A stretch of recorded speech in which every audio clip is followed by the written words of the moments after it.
School থেকে বাড়ি ফেরার পথে দেখলাম শহরতলির আকাশে পাকিয়ে পাকিয়ে উঠেছে থমথমে কালো মেঘ আর অঝোর ধারার বৃষ্টি। ছড়ানো বই খাতা ঢেকে গেছে অত বড় রাস্তা। তোমার মেয়েকে এই প্রথম জীবন বিজ্ঞানে মুখ ঢেকে কাঁদতে দেখলাম। কোনো সুন্দর মুখের মেয়ের চোখে কান্না মানায় না। চারটে ছেলে এসে পাঁজা কোলা করে তোমার মেয়েকে সবচেয়ে উঁচু বাড়ির ছাদে নিয়ে গেল।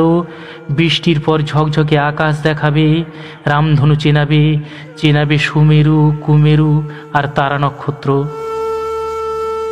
তাছাড়া খোলা চোখে এখান থেকে পুরো একটা পৃথিবী দেখা যায়।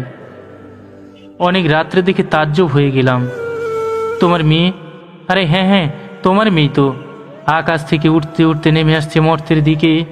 রক্তমাখা ডানায় তোমার মেয়ে ঠিক যেন একটা স্বর্গের পরী।